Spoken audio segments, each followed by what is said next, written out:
Hello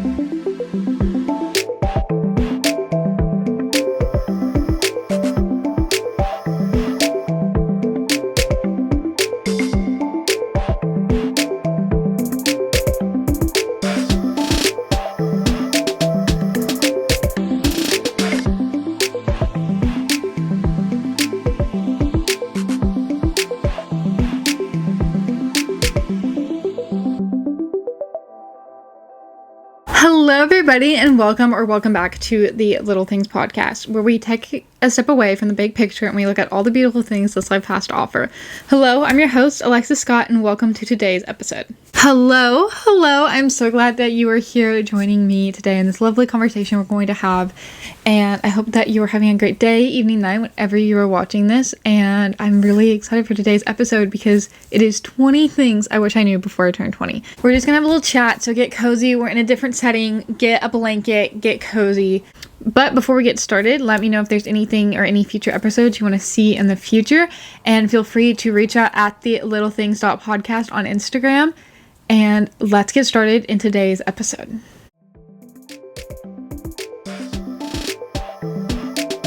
Okay, so we've officially hit 20. Crazy to think that we've officially hit the new decade. Like, what? I'm a 20-year-old?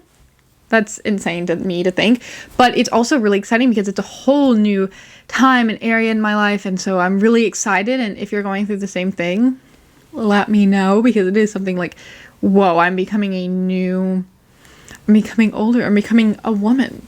It's weird to think, but that's kind of what we're talking about today, because I've seen these videos going around being like, oh, 19 things I wish I knew before 19, or like 23 things I wish I knew before I turned 23, and so I think maybe, hopefully this will be helpful if you're in your teens and maybe you're like, oh, I wish I knew these things, and hearing them now, I wish I knew these things earlier.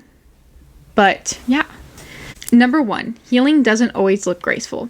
What does this mean? Well, healing is something that isn't like a cyclical thing. It's very, you have to kind of heal through rough patches. So like, even if you're healing and it's not like the most graceful thing, like you're not getting up in the morning and you're going and, going to go check and journal and have this whole graceful morning and like, yes, I'm healing. Yes, that is healing, but also healing comes in so many different ways, and it doesn't always have to be graceful. So just know that like healing is not a graceful experience. Okay, number 2, people who clap the loudest for you aren't always the people who you expected the most. And this is especially true because like the people who I know I have in my life who are I know support me and I support them, and like that's my grounding. Those are my people. I would have never expected them to be my people. Like walking down the hallway, walking anywhere, I would have never expected them to be the people who I go to for support. Don't ever think anyone's not going to like support you. Even if you don't expect it, people are going to support you. So just don't judge a book by its cover, because the people who I didn't think would be that are that for me. And I'm so extremely grateful to have them in my life. So like, know that just because you don't know these people and you don't think, oh, they'll support me, they will. The next thing is super important, and is that you are never going to feel ready. What does that mean? There are so many times in life where I don't think I feel ready. Like I am going and I'm like, oh, I have to be ready for this moment, or like, oh, I will be ready when I do this thing or that. You're never going to be ready. The main advice I have for you is just start doing it. You're never going to feel fully ready. So if you start, that's at least a step, and then you'll feel ready as the process goes on. And I wish I knew that a lot sooner than I do now. Number 4, you don't have to earn your rest. So we as humans think we have to go constantly. We have to earn the ability to sleep. Like we have to accomplish all the things we want to do, all this stuff to sleep. That is the farthest from the truth. You have the ability to rest, to breathe, and to actually take the time. So whether that means like watching a movie with friends, hanging out with friends, or being by yourself, journaling, sleeping, whatever your rest is, you are allowed to rest. You don't have to earn it by doing 50 million things in a day, and then that rest that you're doing isn't even beneficial. The next thing is something that I've seen people talk about, so I thought I would like add it in. I've seen from all these videos, and it is that your 20s aren't about building a resume, it's about building a backbone. So I think so many people see their 20s as like, okay, I have to do this, this, and this to accomplish everything I'm going to ever accomplish in my life within the next 10 years. When really their 20s is, and this is how I'm going into it. Yes, I'm working on my, like, who I want to be in my career and all that. Like, that is at the forefront of my mind, but also who I am as a person. So, like, the backbone of me, those are what are going to be really driving me this decade. Instead of building like the perfect resume, I'm also doing that, but at the forefront and like the most important thing for me is building who I am as a person and my character. Number 6, romanticizing your life is powerful, but also facing it head on. This is really important because I think we as humans really love to romanticize things, like going to a coffee shop, studying, having like an aesthetic dorm room and all that. And yes, romanticizing is a very powerful tool to help us be able to do things and accomplish stuff and actually enjoy it. I think being able to face things head on and look it straight in a mirror and say, I see this, I know this is not like the most prettiest thing and like it is a hard time, but I also know that like this is important to me. And so that is so powerful, and I haven't started doing it till recently, but just being like, no, face things as they are head on and own up to them and just take it in full control. Number 7, friendships end quietly and that's okay. This is something that I wish I would have told my younger self, is that friendships aren't always going to end loudly, or they're going to end because people are meant to be in your life for a specific reason, a specific part, and to be able to not make a big deal of it when like say two people part ways and just be like, you accept it, and instead of being filled with like anger and hatred, fill your mind with things that you know are going to be good. So like you're going to appreciate those moments you had, even though it did end, still appreciate like the good moments you had with each other. So Number 8, confidence is a side effect of keeping promises to yourself. So keeping promises to yourself, like I'm going to wake up early, I'm going to work out and do this, I'm going to do these difficult things, that in turn is going to build your confidence because it's a skill you learn. And by keeping those promises to yourself and actually owning up and being there for not only yourself, but like for other people, you are going to be able to build your confidence because you know you can do these hard things that you've been wanting to do. You'll have confidence in your future and be like, if I can do it for myself, I can do it for somebody else. That kind of idea. Confidence is a skill that you have to work on every single day. It's not just going to be handed to you or given to you. Number 9, your emotions are data. They're not drama. This is huge because I think as teenagers, we're very much like, oh, dramatic, everything has to be a big deal. When in reality, your emotions and how they make you feel are data, because say something makes you feel happy, makes you feel sad, then you know to like, okay, these are the things that make me feel happy. This is my emotion I feel, and I'm going to start doing it. You are collecting data. You're collecting information that have to help you, and it doesn't have to be everybody's issue. Your emotions aren't other people's problems. They're your emotions. So like take them in and realize, okay, these are how these things make me feel, and how can I use for that for the future? And number 10 is not grow a version of yourself who needs everybody's approval. Because I know for me, I was so worried about moving to a new school, worrying about everybody's approval, making sure I was like this perfect ideal version of like myself, that I wanted everybody to see that. But as I got older and like went through the years, I started to not care as much about what people thought of me and more of like who I am as a person and what makes me happy and what I enjoy. So instead of worrying about like everybody's approval, and we all go through it, and like we still innately as humans have that forever, you'll outgrow it to a certain extent because you'll just go out and be like, no, this is me, and the people who are genuinely going to like me for me will start to surround myself with, and you'll be around people who do enjoy you for you and not people who enjoy you for this facade that you put up. And that, I think, is the one thing I definitely wish I knew sooner.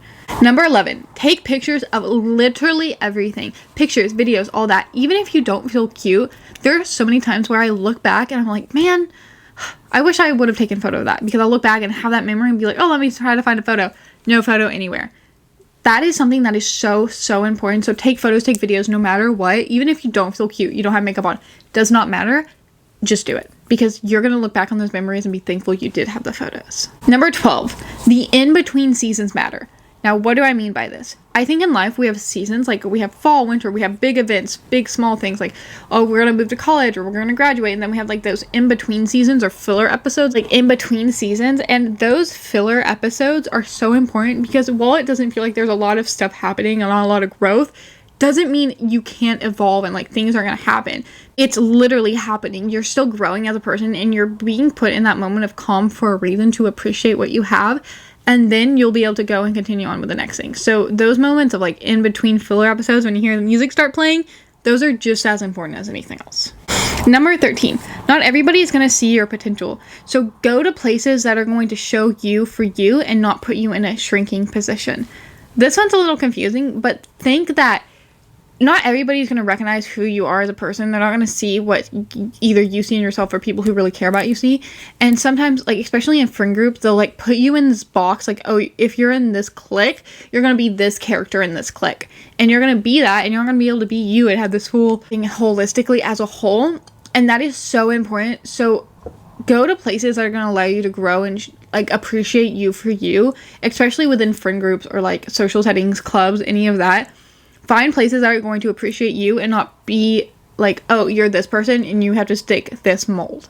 So don't go to places that are going to shrink you. Go to places that are going to uplift you and be around people who will uplift you. Number 14, hustle looks impressive, but so does peace. Hustle culture is such a big thing right now, and it is like you have to go, you have to do. And especially in high school, we are so almost like conditioned to think, okay, we have to work, we have to do all these clubs, we have to do all these things for like college resumes, for college applications, and then we can breathe, and oh, we're gonna get to college and like hustle, we have to stay up till 3 a.m.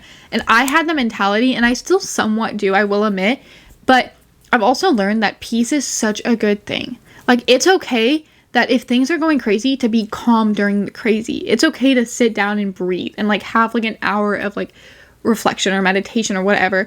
It's okay to breathe and relax. Like, it is okay. Peace is a good thing. And if everything else around you is going crazy, at least be the one grounding area in your life where it's peaceful, because you can't hustle and do all these things that you want to do if you're not a grounded person. So like for me, I like to go to the beach and just kind of like sit in the sand and just like breathe. It's going to be okay, and have some peace, and then you can keep working on whatever you want to achieve. Number 15, you don't need a 5-year plan. You need 5 minutes of courage and 5 minutes of doing it. What do I mean by this? What does that even entail? I know I definitely went through this when I was little, is that I've always like, okay, when I'm 18, I'm going to have this accomplished. When I'm 19, I'm going to have this accomplished. 20, blank, blank, blank. And that is something that I think, instead of worrying about so much how future me would have it done, I needed to worry about how I could do it and start it right now. So taking 5 minutes and like going 3, 2, 1, start working on it. 5 minutes of courage to build it up, and then 5 minutes of actually starting doing it, and then you'll keep doing it. Even if you do it for 5 minutes a day, 10, 15, no matter what you're doing, it's going to work, and it's going to work out if you actually start doing it and stop dreaming about it. Number 16, people remember how you make them feel, not how put together you are. As somebody who is very type A and wanted everybody to think I was this perfect put together version of myself, and that's what people are going to remember, that is the farthest from the truth. Let me tell you right now, people remember how you make them feel. So you, as a person, need to make people feel good. Like, people are going to remember if they make you feel bad. You remember people with how they make you feel, the emotions they draw out. So instead of worrying about like, oh, well, I'm this and they're going to see me as this, worry about being a good person to others and like treating people right and nicely and making them feel safe, making them feel loved, no matter who it is. Like, make sure you fill this world with positivity and gratitude and respect for other people, because in turn they're gonna remember you for making them feel seen. And so don't worry about people's perception of you, worry about how you make them feel, and just be a good person. Next one is especially true. Number 17, don't chase the aesthetic version of growth. Growth can be ugly. It can be crying in your bed at 3 a.m. in the morning. It doesn't have to be this having the journal out and having this perfect vision board and this perfect goals and like this perfect aesthetic. And yes, like to me at least, it's very important. But I think growth happens in harder times than it does the aesthetic ones. And that growth does help. But the more you have like those harder times, you're going to grow. And it doesn't have to be picture perfect. Okay.